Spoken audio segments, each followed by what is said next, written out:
Hello guys, আসসালামু আলাইকুম। কেমন আছেন সবাই? আশা করছি ভালো আছেন। আলহামদুলিল্লাহ আমিও অনেক ভালো আছি। তো আজকে আমি চলে এসেছি আমার আন্টির বাসায়। আর এখন বিকেলে আমরা বের হয়েছি একটু ঘোরাঘুরি করতে। এখানে নাকি খুব সুন্দর একটা মেলা বসে। তো আজকে মেলায় ঘুরতে বেরিয়েছি। আর আমার মেলায় ঘুরতে ভালোই লাগে।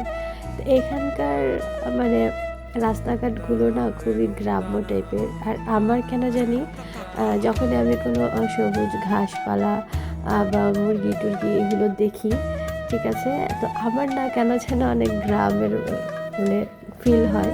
তো এই তো আমি এখন হাঁটতেছি, হাঁটতে হাঁটতে আমি একটু নিজের ফুটেজও নিয়ে নিচ্ছিলাম।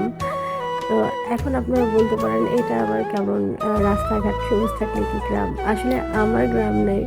তো এই জন্য আমি এই ধরনের কিছু দেখলেই না কেন যেন আমার একটু মনে হয় আমি গ্রামে চলে আসছি, গ্রামে একটু ফিল হয়। আসলে আমার কাছে ভালোই লাগে, চারপাশটা যদিও একটু নোংরা ছিল তারপরও কেন যেন আমার কাছে খুব ভালো লাগছিল। তো এই তো, আমার গলা শুনে আবার কেউ মানে হাসাহাসি করে না, কারণ আমার আসলে ঠান্ডা লেগে গেছে, গলা বসে গেছে। তো ভালো থাকবেন, সুস্থ থাকবেন, আল্লাহ হাফেজ।